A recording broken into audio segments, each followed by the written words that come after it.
अगर मैं ये कहूँ कि तकरीबन 80% ऐसे लोग हैं जो कि बिलावजह परेशान हैं यूरिक एसिड के बढ़ने की वजह से और उनमें से 50% तो ऐसे लोग हैं जो बिलावजह इलाज ले रहे हैं अपने यूरिक एसिड का।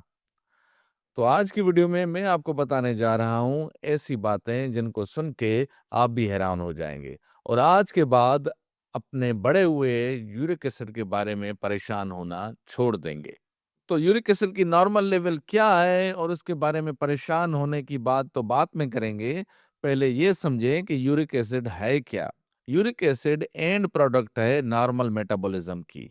हमारे जिस्म में जो भी सेल्स हैं, जो भी प्रोडक्ट्स हैं, उनका जो ब्रेकडाउन होता है, तो उनका वेस्ट प्रोडक्ट की शक्ल में एक प्रोडक्ट होती है जिसको हम यूरिक एसिड भी बोलते हैं। अगर आपका यूरिक एसिड बढ़ा हुआ है, तो ये चीज़ ज़रूर चेक करें कि ये क्या नॉर्मल फिज़ियोलॉजिकली बढ़ा हुआ है या किसी बीमारी की वजह से बढ़ा हुआ है।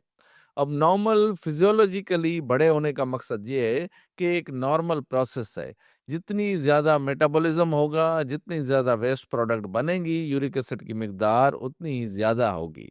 तो उसको एब्नॉर्मलिटी मत समझें। तो वो कौन-सी चीज़ें हैं जिनकी वजह से नॉर्मली फिजियोलॉजिकली भी यूरिक एसिड जो है वो बढ़ा हुआ मिल सकता है? तो उनमें से चंद वजूहात हैं। नंबर 1 वजह ये है कि आपने जब वो टेस्ट करवाया हुआ हो, तो आपके जिस्म में पानी की कमी तो नहीं है। जैसे अभी आप रमज़ान के रोज़े चल रहे हैं, अगर आप रमज़ान के महीनों में रोज़ों की हालत में यूरिक एसिड करवाएँगे, तो वो बढ़ा हुआ ही आएगा। क्योंकि अगर जिस्म में पानी की मिकदार कम होती है, तो यूरिक एसिड जो है, वो प्रोपोर्शनली या निस्बतन ज़्यादा आ जाता है। तब भी उसके लिए परेशान होने की ज़रूरत नहीं है। दूसरा ये है कि यूरिक एसिड टेस्ट आपने कभी हेवी एक्सरसाइज या एक्सरसाइज करने के बाद तो नहीं करवाया। अगर एक्सरसाइज करने के बाद भी करवाया है तो मसल मेटाबॉलिज्म की वजह से भी यूरिक एसिड हाई आ सकता है। तीसरी कंडीशन ये है कि आपने अगर ज्यादा प्रोटीन वाला खाना खाया हुआ है, कोई मुर्गी खा ली है, कोई गोश्त खा लिया है, दालें खा ली हैं और उसके बाद आपने टेस्ट करवाया हो, तो उसके भी चांसेस हैं कि प्रोटीन के ज्यादा ब्रेकडाउन की वजह से जो है वो यूरिक एसिड का लेवल हाई आ गया हो। और चौथा ये कि अगर बुखार की हालत में यूरिक एसिड करवाया है तो उसमें भी हाई आ सकता है।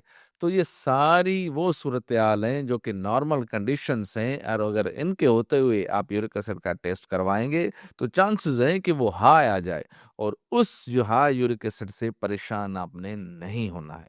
दूसरा फैक्टर ये है कि क्या यूरिक एसिड बढ़े होने की वजह से अलामात हैं कि नहीं हैं? यूरिक एसिड का सिर्फ बड़ा होना काफ़ी नहीं है, उसकी वजह से अलामात भी होनी चाहिए। अगर अलामात हैं या यूरिक एसिड इंतहाई ज़्यादा बढ़ा हुआ है, वो 7 से 9 की रेंज में है, तब जाके इलाज की नौबत आती है। तो यूरिक एसिड की वजह से क्या अलामत होती हैं? सबसे आम अलामत तो ये है कि पाँव के जो बड़ा अंगूठा है, उसमें सोज़िश और उसमें दर्द। अगर ये है, तब यूरिक एसिड क ट्रीट करना चाहिए। दूसरा ये कि अगर यूरिक एसिड बढ़े होने की वजह से गुर्दे में पत्थरियाँ आ जाती हैं या गुर्दे कमज़ोरी का शिकार हो रहे हैं, तो वो कंडीशन भी है कि जब भी बढ़े हुए यूरिक एसिड का आपने इलाज करवाना चाहिए। अगर ये 2 कंडीशंस नहीं हैं, तो बढ़े हुए यूरिक एसिड का इलाज फौरी करने की कोई ज़रूरत नहीं है।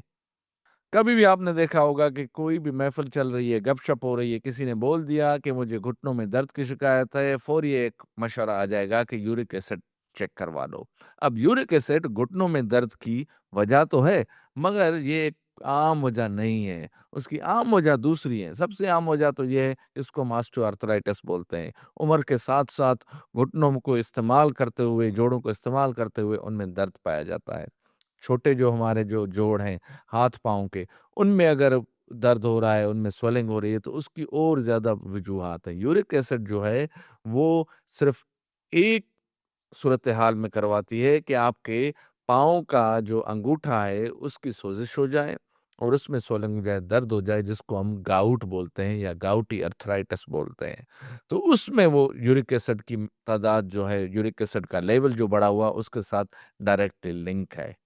तो यूरिक एसिड बढ़े होने की वजह से परेशान नहीं होना है, ख़ास तौर पर अगर यूरिक एसिड बढ़ा हुआ, कोई अलामत नहीं करवा रहा, तो उसके लिए बिल्कुल भी परेशान नहीं होना है। आखिर में वो लोग ज़रूर कमेंट करें जिनका यूरिक एसिड भी बढ़ा हुआ आ रहा है और उनको घुटने में दर्द की शिकायत भी है। अगर इस तरह की और मालूमाती वीडियोस आप देखना चाह रहे हैं तो हमारे वीडियो को ज़रूर लाइक करें, सब्सक्राइब करें और इस वीडियो को अपने दोस्तों के साथ ज़रूर शेयर कीजिएगा।